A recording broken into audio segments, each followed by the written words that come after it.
ঈদের আনন্দ উপভোগ করতে নারায়ণগঞ্জের বিনোদন ও পর্যটন কেন্দ্রগুলোতে ভিড় করছেন বিনোদন প্রেমীরা। পরিবারের বড়দের সঙ্গে এসেছেন শিশু কিশোররাও। আজ ছিল ঈদের পঞ্চম দিন। এদিন সকাল থেকে প্রাচীন বাংলার রাজধানী সোনারগাঁয়ের বাংলাদেশ লোক ও কারুশিল্প ফাউন্ডেশন, ঐতিহাসিক Panam Nagar, Narayanganj city corporation park সহ জেলার সবকটি বিনোদন কেন্দ্রে ছিল দর্শনার্থীদের উপচে পড়া ভিড়।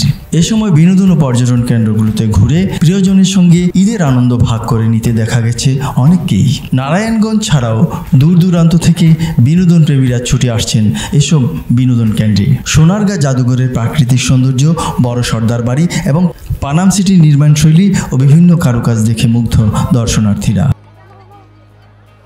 হ্যাঁ, অনেক সুন্দর আমাদের এইখানে, মানে আমাদের একটা প্রাচীন এত সুন্দর একটা রাজধানী, এটা তো আগের ইসে ছিল, অনেক সুন্দর একটা জায়গা, ভাল লাগছে। মানে ঢাকার থেকে, আমরা তো ঢাকায় থাকি, আমাদের বাচ্চারা সেভাবে ঘুরতে পারে না, আসতে পারে না, তো এইখানে আসে ভালোই লাগলো, ঢাকা থেকে কাছে।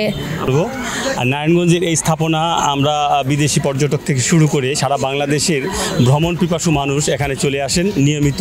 এবং আজকের এই বিশেষ ঈদের ছুটিতে যারা এখানে সময় অতিক্রান্ত করছেন, ঘুরছেন, বিনোদন নিচ্ছেন, তাদেরকে সত্যিই একটা অসাধারণ অনুভূতি আমাদের। এবং আমরা যারা আসছি নিয়মিত, আমাদেরকে বিশেষ বিনোদন আমরা দিতে চেষ্টা করছি। সেই সাথে আমাদের সোনারগাঁয়ের যে স্থাপনাগুলো আছে আগের চেয়ে অনেক সুন্দর এবং পরিষ্কার পরিচ্ছন্ন, ডিসিপ্লিন।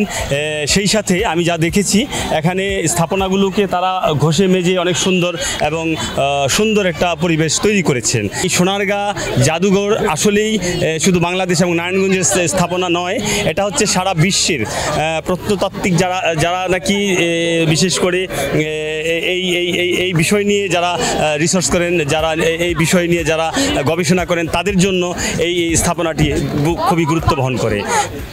সোনারগাঁ জাদুঘরটা আগের থেকে অনেক সুন্দর করছে। আগে একটু পুরাতন ছিল, এখন আমরা আইসা আরও আনন্দ পাইতেছি, আরও মজা পাইতেছি। আর অনেক নতুন কিছু করা হয়েছে। এই যে এই ঘরটা ঠিক ছিল না আগে থেকে, রাজবাড়িটা এই বাড়িটা করা হয়েছে। এই বাড়িতে এখন ঢুকতে দেওয়া হয়, আগে পুরাতন থাকার কারণে এই বাড়িতে ঢুকতে দেওয়া হইতো না। এখন আমরা এখানে ঢুকতে পারি, আমরা দেখতে পারি, উপভোগ করে অনেক ভালো লাগছে।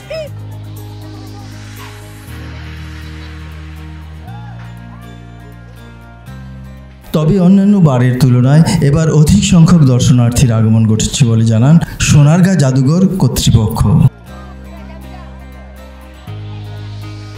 ঈদুল আজহার যে ছুটি, 10 দিন ছুটি ঘোষণা করেছে সরকার। অন্যান্য বারের তুলনায় মানুষের 3 দিন ছুটি থাকে, 4 দিন ছুটি মেলে, কিন্তু এবারই প্রথম 10 দিনের ছুটি আমরা পেয়েছি।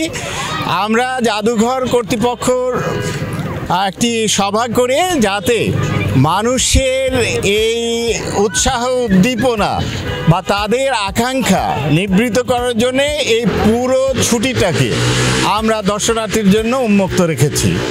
এবং ঈদের দিন বন্ধ ছিল, ঈদের পরের দিন আপনারা জানেন যে এখন বর্ষাকাল, প্রচণ্ড গরম, তথাপি প্রচণ্ড গরম উপেক্ষা করেও মানুষের একটি ঢল নেমেছে, প্রচণ্ড ভিড় আমরা লক্ষ্য করছি। এবং আমরা আশাবাদী যে সামনে যে দিনগুলো আছে ছুটির, এগুলোতে পর্যাপ্ত পরিমাণ দর্শক সমাগম এখানে হবে।